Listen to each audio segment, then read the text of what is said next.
지난주에 우리는 죄의 종에서 하나님의 종으로 옮겨간 우리 자신의 모습을 확인하였습니다. 종이라는 단어가 보여주는 우리의 모습은 확실합니다. 주인에게 지배를 당하는 게 바로 종이지요. 그러니까 자신의 의사와는 전혀 상관없이 주인의 뜻과 의지를 따라야만 하는 것이 바로 종입니다. 그러니까 죄의 종이라고 하는 이 말은 죄가 인생의 주인이 되어서 이제 모든 사람들을 죄의 뜻과 의지대로 이제 살게 만든다는 것입니다. 사실은 요즘 사람들이 가장 중요하게 생각하는 가치가 바로 자유 그리고 이제 권리가 될 것입니다. 특별히 젊은 세대는 그러하죠. 젊은 세대는 우리 기성세대와는 달리 어떤 권위를 만났을 때 또 어떤 자기보다 높은 지위를 만났을 때도 전혀 주눅들지 않습니다. 그래서 그가 갖고 있는 권위, 이제 지위에 상관없이 또 자신이 갖고 있는 의지, 자신이 갖고 있는 뜻을 관철하는 것이 굉장히 멋진 삶이라고 생각합니다. 그래서 기성세대에 대해서 그렇게 좋지 않은 이제 감정을 갖고 있죠. 그래서 기성세대를 꼰대라고 부르거나 아니면 기성세대가 자신이 경험하는 얘기를 하면 저 라떼 얘기 또 한다. 라떼는 그러니까 그걸 이제 라떼 얘기로 이제 폄하를 하는 건데 성경은 좀 다르게 얘기를 하죠. 니들이 아무리 자유를 챙기고 너희들의 권위를 챙겨도 너희들은 이미 종으로 살고 있어 라고 성경이 선언한다는 것입니다. 그러니까 어떤 바울이 얘기하는 대로 너희 모두는 다 죄의 종이야 라는 것으로 이제 선포를 하는 것입니다. 아무리 자유를 강조하고 아무리 권위를 찾으려고 해도 실상은 이미 죄의 종으로 살고 있다는 겁니다. 자, 그러면 죄의 종이라고 하는 것을 생각하실 때 좀 오해하시면 안 됩니다. 그럼 맨날 거짓말하고 사기치고 살인하고 이런 사람들이 바로 죄의 종으로 살아가느냐? 그건 아닌 거죠.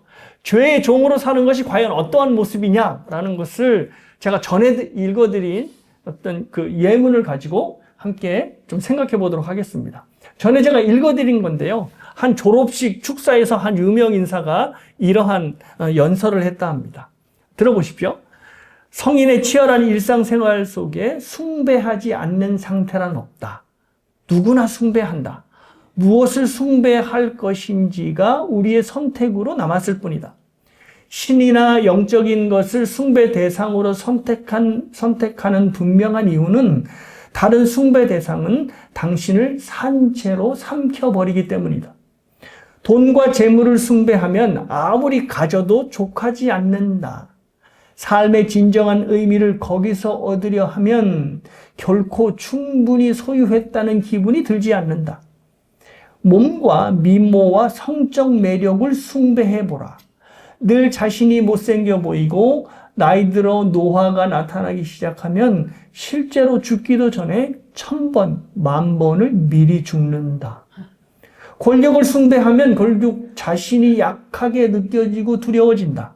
이 두려움을 몰아내려면 남을 지배할 권력이 점점 더 많아져야 한다. 똑똑해 보이는 지성을 숭배해보라. 결국 자신이 늘 발각되기 직전에 미련한 사기꾼처럼 느껴진다. 이런 식의 숭배는 교활해서 숭배로 보이지 않을 뿐이다. 이렇듯 당신은 삶의 의미와 만족을 어디에서 얻든 그것을 숭배하게 되어 있다. 당신이 그것을 위해 산다면 단순히 추구하는 게 아니라 반드시 그것을 손에 넣어야 한다. 그렇지 않으면 삶의 목적을 잃는다. 뭔가가 그것을 위협하면 당신은 걷잡을 수 없을 불안이나 분노에 휩싸인다. 뭔가가 그것을 앗아가면 아예 삶의 의지를 잃을 수도 있다. 그것을 성취하지 못하면 끝없는 자기 혐오에 빠질 수 있다. 산채로 삼켜버린다라는 말은 그래서 나왔다. 다시 말해 당신은 그것의 노예가 된다. 인간은 뭔가에 자신을 내주어야만 하며 그렇지 않으면 삶이 무의미해진다. 설령 아무것도 사로잡히지 않으려 해도 당신은 춤추는 먼지가 되어 자신의 자율에 예속된다. 마지막 문장을 좀 주목해 보십시오. 뭐냐면 아무 것에도 사로잡히지 않으려 해도 당신은 춤추는 먼지가 되어 자신의 자율에 예속된다. 그러니까 자신은 자유롭게 산다. 나는 내 권리를 내 마음껏 누리며 산다 생각하여도 결국 그게 뭐냐? 작은 공기의 흐름에도 이리저리 휩쓸려 다니는 먼지처럼 자신에게 예속된 삶을 산다는 것입니다. 이 졸업 축사를 한 사람은 데이비드 포스터 윌리스라고 하는 미국의 굉장히 유명한 현대 작가였는데요. 이 졸업 축사를 하고 나서 3년 뒤에 이 사람은 자살로 생을 마감하게 됩니다. 그러니까 자신을 포함해서 모든 사람들이 뭔가 숭배해야 된다는 종의 삶을 살고 있다라고 하는 굉장히 예리한 삶의 통찰을 했지만 그 고통에서 자신을 구원할 방법을 찾지 못해서 결국 그가 죽음으로 생을 마감했다는 것입니다. 그러니까 죄의 종으로 산다라고 하는 것이 바로 이러한 삶의 모습인 겁니다. 그러니까 숭배하지 않아야 될 것을 숭배함으로 스스로를 종으로 만드는 삶. 그래서 끝까지 뭔가에 예속된 삶을 살아가는 것이 바로 종된 삶인 것입니다. 그래서 하나님께서는 이런 우리의 비참함을 보시고 죄의 종에서 무슨 종으로요? 하나님의 종으로 우리를 바꾸어 주셨습니다. 그러니까 주인을 바꾸어 주신 것입니다. 근데 이제 여러분이 들으실 때 죄의 종에서 하나님의 종으로 됐으니까 뭐 종은 마찬가지니까 뭐가 달라진 게 있나 싶으실 것인데 달라진 게 있습니다. 완전히 달라졌습니다. 어차피 사람들이 착각하는 게 자유라고 생각하면 자기인이 할 수 있는 뭐 마음껏 누리는 것, 이것을 뭐 장애받지 않고 구애받지 않고 할 수 있는 상황을 이제 자유라고 생각합니다. 근데 우리는 뭐죠? 하나님의 손에 의해 지음받은 피조물이죠. 피조물이라고 하는 말 자체가 뭔가를 의존해야 되는, 즉 피조 세계를 의존해서 살아가는 존재들이 피조물인 겁니다. 그러니까 인간은 뭐 본인이 자유를 추구한다고 하지만 뭔가를 의지하면서 기대면서 살아가는 존재일 수밖에 없습니다. 그러니까 완전한 자유는 피조물인 인간이 살기에는 이제 정확하지 않은 거죠. 그러니까 불가능한 겁니다. 그래서 누구를 의지하느냐가 달려있는 건데, 죄를 의지하느냐 아니면 하나님을 의지하느냐인데, 하나님께서는 하나님을 의지하도록 저와 여러분을 하나님의 종으로 바꿔놓은 것입니다. 그러니까 인간이 자유를 누리면서 하나님이 주신 축복을 누리며 살 수 있는 유일한 어떤 조건은 뭐냐면 하나님 안에 있을 때 자유롭게 되는 겁니다. 마치 물고기가 자유로운 존재가 되기 위해서는 어디에만 있어야 되죠? 물 안에만 있어야 되는 것과 마찬가지로 우리가 자유로운 존재, 그리고 하나님이 주신 축복을 누리기 위해서는 하나님 안에 거하여만 된다는 것입니다. 그래서 하나님은 우리를 하나님의 종으로 옮겨놓으신 거죠. 그러니까 죄로 이리저리 휘둘려 다녀 결국 살다가 사망으로 끝내는 허무한 인생이 아니라 하나님 안에서, 그리스도 안에서 하나님이 주신 영원한 생명을 누리도록 하나님께서 우리를 하나님의 종으로 옮겨놓으셨습니다. 그래서 6장 맨 마지막 절을 보시면 이렇게 되어 있죠. 죄의 싹은 사망이요 하나님의 은사는 그리스도 예수 우리 주 안에 있는 영생이니라. 그러니까 그리스도를 통하여 하나님 안으로 들어가게 되었을 때 우리가 어떻게 된다? 자유를 누리며 산다. 이것을 바로 이제 영생을 누리며 산다는 것으로 표현한 것입니다. 자, 오늘 본문은 이제 무엇을 설명하고 있냐면 죄의 종로에서 하나님의 종으로 바뀌자 우리를 딱 꼼짝달싹 못하게 했던 율법도 그 역할이 바뀌게 되었다는 것을 진술합니다. 원래 이제 죄와 율법은 한 세트가 되어서 이제 사람들을 공격했거든요. 악영향을 미쳤습니다. 자, 그런데 그리스도로 인하여 저와 여러분에 있어서 죄의 문제가 해결이 되니까 율법이 우리를 옭아매는 것이 아니라 그 역할이 변하게 되었습니다. 이제 사도 바울이 오늘 본문에서 이제 그것을 설명하는데요. 어떤 비유로 그 배경을 설명하냐면 결혼의 비유로 율법과 우리의 관계가 어떻게 달라졌는지를 진술하고 있습니다. 1절에서 3절 말씀을 보십니다. 형제들아 내가 법 아는 자들에게 말하노니 너희는 그 법이 사람이 살 동안만 그를 주관하는 줄 알지 못하느냐. 남편이 있는 여인이 그 남편 생전에는 법으로 그에게 매인바 되나 만일 그 남편이 죽으면 남편의 법에서 벗어나느니라. 그러므로 만일 그 남편 생전에 다른 남자에게 가면 음녀라. 그러나 만일 남편이 죽으면 그 법에서 자유롭게 되나니 다른 남자에게 갈지라도 음녀가 되지 아니하느니라. 요즘은 간통법이 폐지가 되어서 외도가 형사처벌의 이 어떤 대상에 대해서 완전히 제외됐습니다. 그러니까 죄의 무게가 사뭇 달라진 거죠. 그럼에도 불구하고 민사소송은 여전히 가능합니다. 그래서 형사처벌은 하지 못해도 외도자에게 이제 민사소송을 통해서 이제 손해배상 청구를 하는 것이죠. 그러니까 오늘날 비록 성적으로 자유로운 현대에도 외도가 굉장히 큰 죄의 무게를 가지고 있다는 것입니다. 자, 그런데 고대 시대에서의 이 외도의 법은 엄청나게 무거웠습니다. 법적 책임을 묻는 정도가 아니라 목숨의 여부를, 생사 여부를 이제 물었던 만큼 그만큼 이제 죄의 무게가 컸던 것이죠. 특별히 여성에 대해서 그렇습니다. 여성이 외도했다는 증거가 딱 사로잡히면 그냥 사회에서 매장되기 전에 이 처형을 당했습니다. 그러니까 남편과 가문의 명예를 더럽혔다고 하는 것이죠. 자, 근데 그렇게 엄격한 법도 어떻게 된다? 남편이 죽으면 무용지물이 된다는 것입니다. 그러니까 남편이 죽으면 부인은 자유롭게 자기가 할 수 있는 선택을 할 수 있다는 겁니다.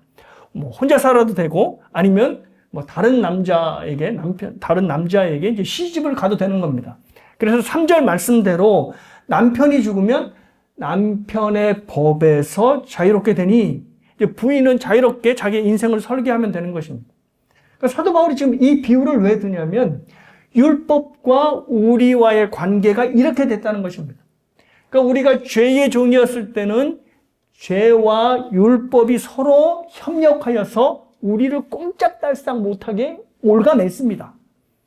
왜냐하면 율법은 죄를 만났을 때 죄를 더욱더 극대화시켜가지고 우리가 더욱더 많은 죄악들을 짓게 만들고 또 우리를 죽이는 역할을 해왔기 때문입니다. 그게 이제 7절에서 9절에 사도 바울이 설명하는 내용인데요. 한번 보십시오. 율법이 어떻게 죄와 함께 연합을 했는지. 그런즉 우리가 무슨 말하리요? 율법이 죄냐? 그럴 수 없느니라. 율법으로 말미암지 않고는 내가 죄를 알지 못하였으니 곧 율법이 탐내지 말라 하지 아니하였더라면 내가 탐심을 알지 못하였으리라. 그러나 죄가 기회를 타서 계명으로 말미암아 온갖 탐심을 이루었나니 이는 율법이 없으면 죄가 죽은 것임이라. 전에 율법을 깨닫지 못했을 때에는 내가 살았더니 계명이 이름에 죄는 살아나고 나는 죽었도다. 좀 설명해 드릴게요. 율법이 주어지기 전에는, 그러니까 율법을 알지 못했을 때에는 죄에 대한 개념이 좀 흐릿했습니다. 그러니까 몰랐던 건 아닙니다. 죄에 대해서 좀 흐릿했습니다. 왜 흐릿했냐면 하나님께서 사람을 인간의 형상으로, 하나님의 형상으로 지으셨을 때 양심에 뭐를 주셨냐? 도덕법을 주셨죠. 그래서 이 양심을 가지고 이게 잘못된 거구나. 이게 사람들에게 그리고 나에게 좋은 것이 아니구나라는 것을 죄에 대해서 어렴풋이 알고 있었다는 것입니다. 무엇을 보면 알 수 있냐면 가인이 아벨을 죽인 사건을 보면 알 수 있습니다. 가인이 아벨을 죽인 사건은 율법이 주어지기 훨씬 이전이죠. 그죠? 그런데도 가인이 아벨을 죽이는 것이 잘못됐다는 것을 누가 알고 있었냐면 가인이 알고 있었습니다. 자, 가인이 아벨을 죽이고 이제 이렇게 처리를 했겠죠. 그러자 하나님께서 가인에게 아벨을 찾습니다. 내 동생 아벨이 어디 있느냐 하니까 가인이 뭐라고 대답했어요? 하나님께 내가 동생을 지키는 자이니까 라고 하면서 시치미를 뚝 땄습니다. 만약에 가인이 살인이 나쁜 거라는 것을 알지 못했다면, 왜냐하면 율법 이전이니까, 하나님께서 야 아벨 어디 있어? 라고 물어봤을 때 제가 죽였는데요? 라고 답을 하겠죠. 왜? 살인이 죄라는 것을 인식하지 못했을 거니까. 그런데 가인은 지금 뭐라고 하나님께 대답했어요? 내가 동생을 지키는 자입니까? 라고 하면서 시치미를 뚝 땄다는 것은 그가 동생을 죽인 일이 잘못되었다는 일을 알고 있었기 때문입니다. 그러니까 하나님이 물어보자 시치미를 뚝 땄던 거죠. 그러자 하나님께서 이제 그에게, 가인에게 이제 사실을 밝히고, 그리고 아벨을 죽인 죄의 책임을 묻고 이제 벌을 내리시죠. 그러니까 가인이 하나님이 내린 벌을 어떻게 했나요? 순순히 받았습니다. 왜? 자기가 아벨을 죽인 일이 하나님께 벌받은 일이라는 것을 알았기 때문입니다. 그러니까 율법이 주어지기 훨씬 이전에도 사람은 양심을 통해서 죄에 대해 어느 정도 지각하고 있었던 겁니다. 자, 그런데 율법이 오자 확연하게 달라졌습니다. 율법이 딱 들어오게 되니까 이게 정말 죄구나라는 것이 확연히 드러나게 되었고, 죄가 얼마나 나쁜 것이며 또 죄는 분명히 대가를 치러야 없어져야 된다는 것을 율법을 통해서 알게 된 것입니다. 그래서 사도 바울이 우리가 읽은 이 본문을 통해서 예를 드는데 그 예가 바로 탐심입니다. 그러니까 사도 바울이 굉장히 많은 죄의 항목들 중에서 탐심을 왜 얘기했냐 하는 것은 이유가 있습니다. 당시 율법이 주어졌을 때의 고대 근동에서는 그때 이집트나 다른 고대 나라에서 성문법들이 있었거든요. 그러니까 최초로 하나님께서 이스라엘 백성에게 처음으로 성문법 주셨지만 그게 세계 역사에서 처음으로 주어진 성문법은 아니었습니다. 다른 바벨론이나 이집트나 여러 어떤 나라에서들도 이미 문자로 된 성문법을 갖고 있었습니다. 근데 특이한 것은 뭐냐면 탐심을 다루는 법은 어디밖에 없다? 십계명밖에 없다는 거예요. 다 어떤 물리적인 죄악을 다루고 거기에 대한 처벌을 다뤘을 뿐이지 마음을 다루는 법은 시명밖에 없었습니다. 그러니까 이 십계명을 통해 탐심이 죄야라고 하는 것이 사람들에게 주어지기 전까지는 탐심이 죄라는 것을 명확하게 알지 못했던 거죠. 물론 이제 양심을 통해서 이게 탐심이 좋지 않은 것이구나라고 하는 것은 어느 정도 알았을 겁니다. 왜냐하면 자기 아내가 있어요. 그런데 옆집 아내가 어떤 이유에서든지 또 좋아 보여요. 그래서 그 여자를 취하고 싶어하는 마음이 일종의 탐심이잖아요. 근데 이게 별로 좋은 마음이 아닌데 왜 내가 아내가 있는데 다른 이웃의 부인을 내가 탐내하지? 라고 깨름직했을 겁니다. 양심을 통해서. 자, 그런데 다른 사람들도 다 하고 있고 특별히 힘 있는 사람들은 강제로 뺏어서 아내를 취하니 그래도 이 탐심 문제될 것이 없어 라고 생각하고 있는데 하나님께서 율법을 통해서 탐심은 죄악이니라 라고 하여 적어서 아예 딱 주시니까 탐심이 죄가 되네 라고 생각을 한 것입니다. 그러니까 사도 바울이 계명을 통하여 탐심이 죄인 줄을 너희가 알게 되었다라고 하는 마음을 이제 그 진술을 하는 거죠. 그래서 율법이 주어지면 죄라는 것을 확실히 딱 깨닫게 된다는 겁니다. 자, 그런데 여기에 더해서 율법이 죄를 깨닫게 하는 것에만 그치지 않고 죄악을 더욱더 활발하게 행하게 만든다는 거죠. 사도 바울이 8절에서 굉장히 흥미로운 말을 했는데요. 제가 기회를 타서 계명으로 말미암아 내 속에서 온갖 탐심을 잃었다라고 말을 합니다. 근데 여기서 기회로 번역된 헬라어 아포르메라고 하는 단어가 군사적 용어입니다.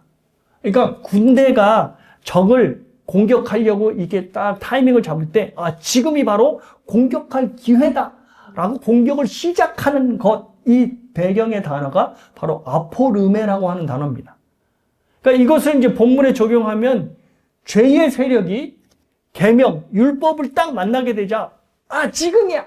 지금에 바로 저 사람을 공격할 시간이야. 시작이야 라고 하면서 바로 계명과 함께 힘을 합해서 죄가 막 사람들을 공격한다는 것입니다.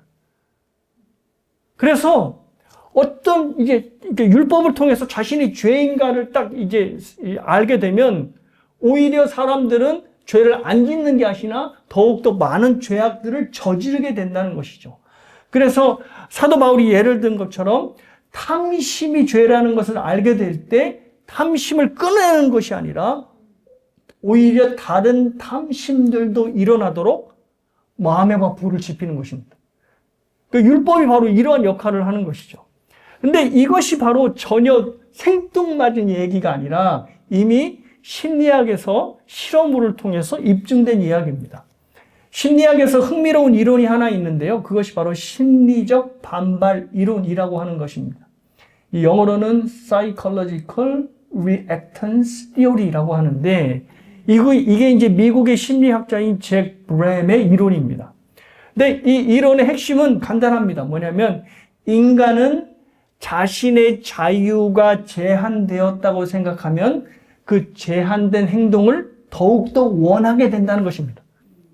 그러니까 뭐 간단히 말해서 하지 마 이러면 어떻게 해요? 더 하고 싶어 한다는 거예요. 그러면서 이 사람이 한 흥미로운 실험들이 몇 가지가 있는데요. 하나는 아이들에게 이제 장난감을 나눠줍니다. 그래서 그 장난감들을 이제 분리를 해요. 한 그룹은, 한 장난감 파트는 너희들이 마음껏 갖고 놀 수 있어? 자, 그 다음에 이제 두 번째 장난감 이 파트는 뭐냐면 너희들이 이거는 좀 안 갖고 놀았으면 좋겠어 라고 이제 약한 금지를 걸어둬요. 그리고 이제 세 번째 장난감 그룹은 이거는 절대 너희들이 만지지도 마. 이 장난감은 너희들 갖고 놀면 안 돼. 라고 이제 강한 금지를 걸어놓는 장난감 이제 놓습니다. 이렇게 해서 이제 세 그룹으로 장난감을 애들 앞에 펼쳐놓으면 아이들이 뭐에 더 관심을 가질까요? 예, 이 강하게 금지를 걸어놓은 장난감에 더 많은 관심을 갖고 그것을 갖고 어떻게든 놀아보려고 한답니다. 또 흥미로운 이제 또 실험은 뭐냐면 로미오와 줄리오 이펙트라고 서로 이제 사랑하는 이 사람들을 부모가 반대하여 떨어뜨려 놓으려고 할 때 더욱더 이 둘이 서로를 위하는 마음이 커진다고 하는 겁니다. 그러니까 부모가 반대하니까 내가 사랑할 자유를 침해받았어 라고 하는 생각 때문에 상대방을 더 애틋하게 만든다는 것이죠. 그러니까 혹시 여러분 손주나 뭐 자녀가 있을 때 결혼 막 반대해봤자 소용없어요. 부모 이기는 자녀 이기는 부모 없다고 하는 말이 괜한 말이 아니라는 겁니다. 또 하나는 여러분들도 경험했을 것인데 슈퍼마켓 실험도 있습니다. 그러니까 슈퍼마켓 가면 여러 품목들이 있잖아요. 근데 품목들 중에서 사람들이 뭐에 관심을 가냐면 요거는 여러분이 구매하는 데에 한정이 있습니다. 여러분이 두 개만 살 수 있고 그 이상을 살 수 없습니다라고 하는 어떤 제한을 걸어놓으면 많은 사람들이 거기에 관심을 더 가진다 합니다. 그러니까 여러분이 인터넷에서 어떤 걸 구매할 때 어떤 것들은 몇 개 안 남았습니다라고 할 때 어떻게 해요? 금방 클릭하게 되죠. 그 심리가 바로 심리적 반발 이론이고 Psychological Reactance Theory라고 하는 겁니다. 율법이 이와 같은 역할을 하게 한다는 거죠. 그러니까 율법이 하지 마라고 얘기하면 사람들은 더 하고 싶어 해서 더욱더 죄악을 저지르게 된다는 것입니다. 목사님, 그럼 율법이 잘못된 거 아니에요? No, 율법이 잘못된 게 아니라 금지된 것에 더 끌려하는 사람의 성향이 잘못된 것입니다. 근데 이런 성향이 어디에서 왔을까요? 그러니까 구체적으로 아담이 뭘 어기죠? 아담은 사실 에덴 동산에서 무수한 자유를 누릴 수 있었습니다. 근데 그에게 딱 한 가지의 금지 명령이 떨어지죠. 선악과 먹지 마라고 하는데 그 무한한 자유 속에서 딱 한 가지의 금지 명령, 즉 선악과를 먹지 말라는 것을 아담이 어기고 마는 것입니다. 그리고 아담의 후손들이 아담의 성향을 고스란히 물려받아서 하지 마라고 하는 것을 더 하고 싶어하는 성향을 갖게 된 것입니다. 근데 사랑하는 여러분, 하나님의 말씀을 순종하려면 어디에서부터 여러분이 출발해야 되냐면 하지 말라를 지키면서부터 순종으로 들어가게 됩니다. 그러니까 하나님의 법에는 두 종류가 있죠. 뭐죠? 하라와 하지 마라. 뭐를 보면 알 수 있냐면 십계명을 보면 하라고 하지 말라가 저렇게 있죠. 자, 그런데 아까 뭐라고 말씀드렸죠? 예. 하지 말라를 순종함으로 하나님의 법을 실천할 수 있게 된다고 했죠. 그래서 십계명을 보면 십계명 몇 가지? 총 10가지. 그죠? 10십계명이니까.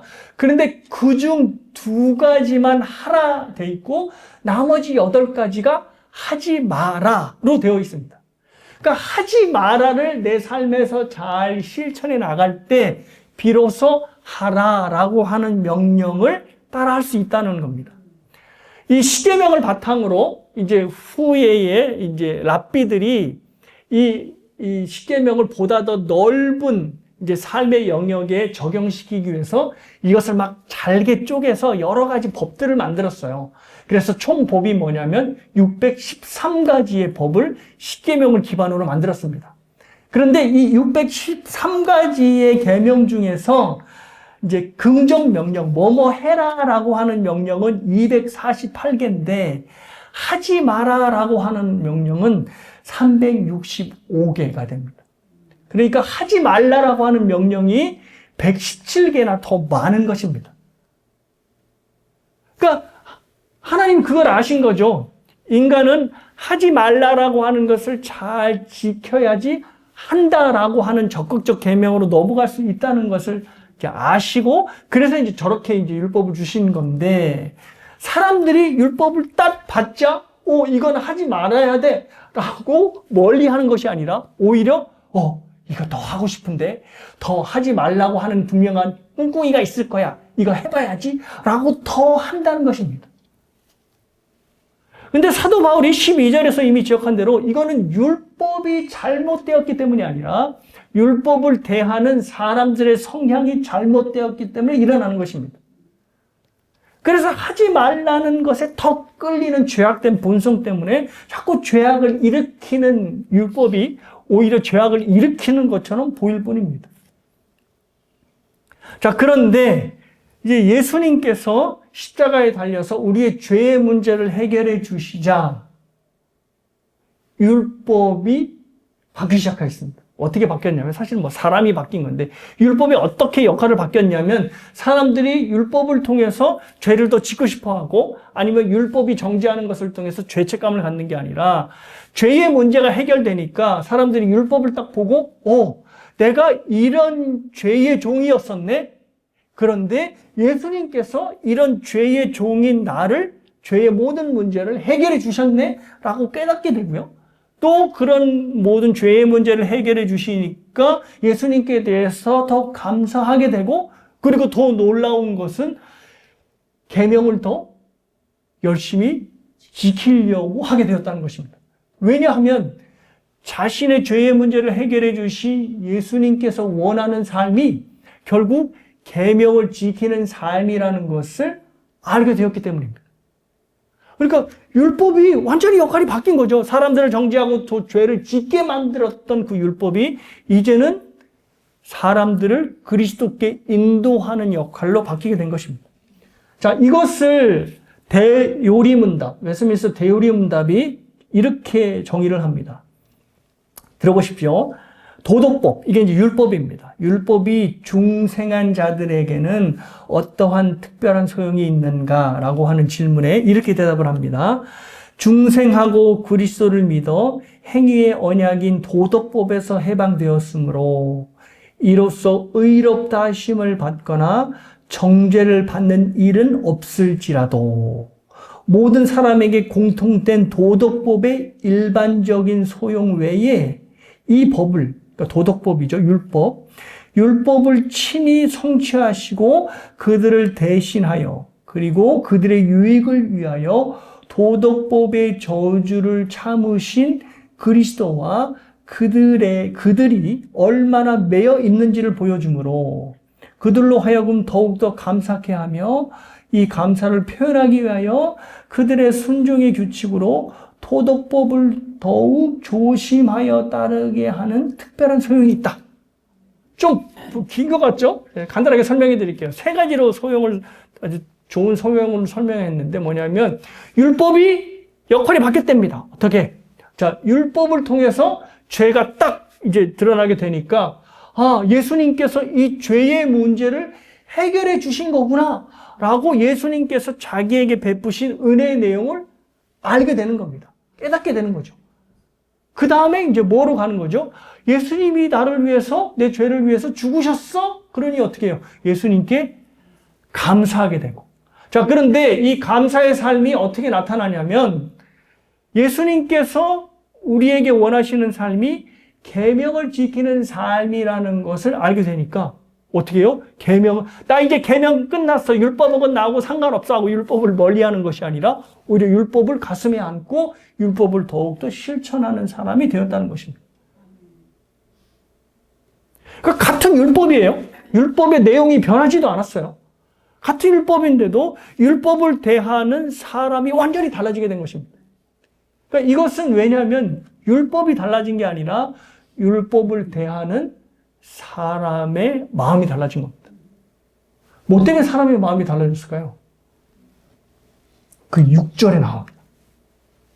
6절. 앞에 보시면서 함께 읽으십니다. 시작. 이제는 우리가 얽매였던 것에 대하여 죽었으므로 율법에서 벗어났으니 이러므로 우리가 영의 새로운 것으로 섬길 것이요 율법 조문에 묵은 것으로 아니할지니라. 율법에서 우리가 벗어났어요. 왜냐하면 죄가 죽었으니까. 자, 그러니까 다른 방식으로 하나님을 섬기는 거예요. 그러니까 이 예수 그리스도를 믿기 이전에는 내가 어떻게든 율법을 지킴으로 하나님께 인정받고 하나님을 섬기려고 했어요. 율법을 통해서. 근데 율법을 통해서 하나님을 섬기려 하니 율법이 자신을 찾고 정죄시하는, 왜냐하면 이 율법은 죄를 계속 들춰내니까 율법을 지키면 지키려고 할수록 어떻게 해요? 내가 끔찍한 죄인이라는 사실이 계속 드러나는 거죠. 다음 주에 이것에 대해서 보다 더 자세하게 제가 설교를 하겠습니다. 그러니까 율법을 가지고는 하나님을 섬기지 못하고 자꾸 하나님께 도망가고 싶은 거예요. 그래서 마틴 루터가 그랬대죠. 하나님은 내가 지지도 못할 무거운 짐을 지게 하고 외면해버린다. 이런 말을 마틴 루터가 했대잖아요. 그러니까 율법으로 하나님을 섬기려고 하면 마틴 루터 같은 고백을 할 수밖에 없는 겁니다. 자, 그런데 성령께서 예수님이 어떻게 내 죄의 문제를 해결해 하셨는지를 보게 하니까 뭐가 돼요? 마음이 새롭게 바뀌어지고 율법이 새로운 시각으로 들어오는 거죠. 아, 율법은 나를 올가매는 것이 아니라 율법을 통하여 예수님께서 원하시는 삶을 살게 만드는 것이구나 라고 하는 것입니다. 그러니까 율법이 달라진 것이 아니라 율법을 대하는 우리의 마음이 성령을 통하여 달라지게 된 것입니다. 그러니까 살아가는 여러분, 오늘 본문을 통해서 여러분이 생각하셔야 될 것은 이겁니다. 확실히 말씀드린 대로 죄는 무엇을 통해서 자라나냐면 금지를 통해서 자라납니다. 그러니까 여러분이 저희 서진이도 그런 말 잘하던데, 서진이가 이제 이렇게 있으면 엄마가 야 이거 빨리 해, 왜 안 해, 방 정리해. 그러면 서진이가 뭐라고 얘기하냐면 이거 하려고 그랬는데 엄마가 하라고 그래서 더 하기 싫어졌어요. 이렇게 얘기를 해요.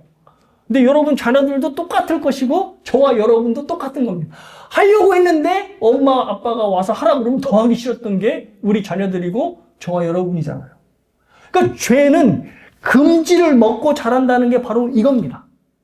근데 이것을 오해해가지고 그러면 금지를 아예 없애버리면 되겠네요. 왜냐면 뭐 죄는 금지를 먹고 자란다고 하니까. 그죠? 그래서 애들 될 수 있으면 하지 말라고 얘기 안 하고 해라. 그래서 자꾸 그런지 요즘 사람들 자꾸 아이들한테 하지 말라라는 말을 하지 않고 자꾸 격려하고 하라 얘기해 주죠. 근데 그렇게 되면 뭐다? 죄를 짓도록 문을 활짝 열어주는 거다. 마치 고삐 뿔린 망아지처럼 아이들을 만드는 것이고 브레이크가 고장난 자동차처럼 아이들을 만드는 거예요. 브레이크가 안 밟히는 거예요. 하지 마라 했을 때 브레이크가 잡히는 것입니다. 자, 그래서 중요한 것은 하지 마라, 하라의 어떤 항목을 정하는 것이 아니라 뭐가 중요하다? 마음이 중요하다. 근데 그 마음은 뭐를 통해서 바꿔진다? 성령을 통하여 바뀌어진다. 그러니까 저와 여러분이 성령을 의지하지 않고는 죄의 문제를 해결할 수도 없고 또 죄의 문제를 다룰 수도 없다는 거예요. 사랑하는 여러분, 이제 그래서 7장이 끝나고 8장에 가면, 그러니까 로마서 8장은 로마서 전체가 다이아몬드 반지라고 한다면 로마서 8장은 다이아몬드 반지 중에 다이아몬드라고 할 만큼, 그래서 사실 로마서 8장을 통째로 암기하는 교회들도 상당히 많습니다. 그러니까 저와 여러분은 로마서를 지금 쓰고 있으니까 로마서 8장은 한 번 쓰지 마시고 여러 번 필사하셨으면 좋겠어요. 로마서 8장의 가장 중심적인 캐릭터가 누구냐면 바로 성령입니다. 성령께서 이제 나타나셔서 완전히 판을 휩쓰십니다. 그래서 우리의 삶을 이끄시고 우리를 하나님의 거룩한 자녀로 살게 만드시는 거죠. 사랑하는 여러분, 저와 여러분 안에 성령이 살고 계세요. 이거 잊으시면 안 돼요. 그러니까 하나님이 우리 옆에 동행하신다는 믿음도 있으셔야 되지만 성령께서 우리 안에 아예 살고 계세요. 그걸 dwelling이라고 하잖아요. 우리 안에 살고 계세요. 그러니까 내가 가는 곳곳마다 하나님이 동행하실 수밖에 없는 것이 성령이 우리와 동행하기 때문에, 즉 성령이 우리 안에 사시기 때문에 그렇습니다. 이 성령을 의지하심으로 저와 여러분에 있어서의 삶의 문제들을 강한 마음으로, 하나님이 주신 은혜의 마음으로 이겨나가실 수 있길 바랍니다. 그리고 성령께서 저와 여러분을 고쳐가시는 주의 백성으로 빚어가시는 여러 가지의 어떤 과정들을 체험하시기를 바랍니다. 그래서 성령의 역사에 우리의 모든 삶을 내어 맡기시는 저와 여러분이 되시길 주님의 이름으로 축복합니다.